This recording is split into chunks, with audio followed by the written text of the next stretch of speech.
Welcome to the Great Dig at 9A. I'm Nicole and Scot. I'm Scott Haney. Funeral services for Wethersfield firefighter Robert Sharkovich Sr. will start in just a couple of hours. Before the Mass in Hartford, a procession will go from the Farley Sullivan Funeral Home in Wethersfield to the Cathedral of St. Joseph. And we have team coverage leading up to the procession this morning, which is set to start around 10 a.m.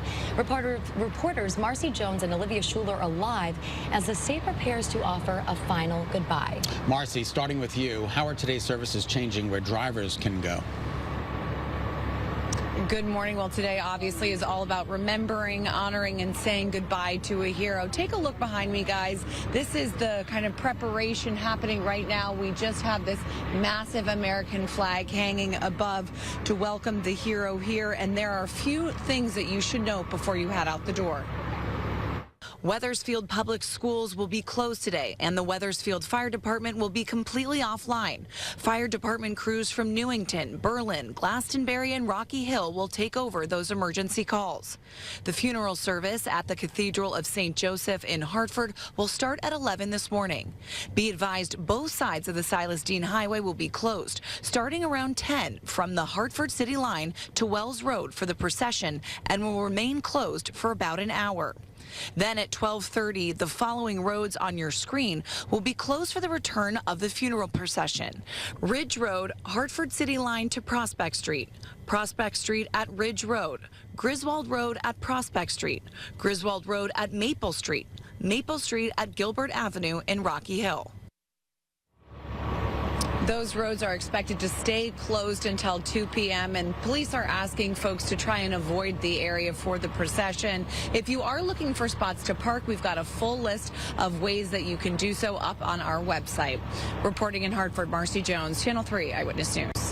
All right, thanks, Marcy. The procession will begin at the Farley Sullivan Funeral Home in Wethersfield right around 10 o'clock. And family and friends gathered there last night to remember Sharky.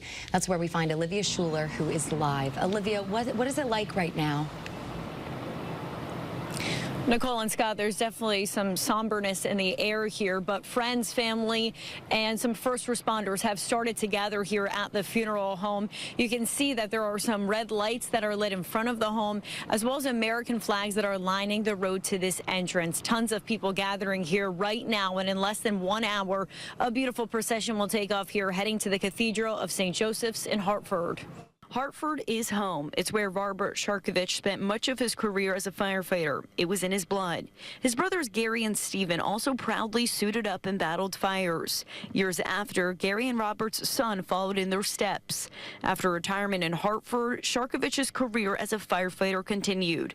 Sharkovich volunteered with the Wethersfield Fire Department for many years. His wake was attended by hundreds. The line went well past the funeral home. In fact, people waited hours just to pay their respects, whether they knew Sharkovich personally or not. We spoke to Captain Daniel Bresnahan, who worked with Sharkovich, known as Sharky, since the day he started volunteering in Wethersfield 20 years ago. He says no one will be able to fill Sharky's shoes, calling him an all-around great guy. And I think he touched so many hearts. You know, it's hard to pinpoint one thing. I think it's the overall dynamics of who this guy is and what he did for his community. The procession is going to start in less than 1 hour. We'll be bringing you live coverage, and when they set off, they'll be heading to the Cathedral of St. Joseph's, where the funeral is set to take place at 11 o'clock this morning. We're live in Wethersfield. Olivia Schuler, Channel 3 Eyewitness News. All right, thanks, Olivia. And be sure to stay with Channel 3 and the WFSB app throughout the morning for updates, as well as live coverage of services for fallen firefighter Robert Sharkovich Sr. as the community and the state prepares to say a final goodbye. Well, the sun is shining today. We've got a little bit of cloud coverage out there for you this morning, but those clouds are expected to make a departure and we'll be under mostly sunny skies. There is that elevated fire weather concern again today, and that'll probably be with us through most of the week. Not expected to be too breezy today, but the breeze will pick back up Tuesday, Wednesday, and then Thursday. We're talking about an amazing day of weather with partly to mostly sunny skies and temperatures topping out in the low 80s for trick-or-treaters. Low 80s. That is amazing. Here's Futurecast, tomorrow's weather today. We're talking about 5 p.m. this afternoon, looking good. There will be a little bit of an increase in clouds tomorrow morning. There could even be a little spritz or a sprinkle. And then I've paused Futurecast right around 10 o'clock tomorrow night. That's when we might see a brief shower, the result of a warm front that's going to be going through. And then our next chance for any rain, any type of rain, comes Friday morning through late Friday morning. But by the afternoon, it's done. It doesn't look too substantial.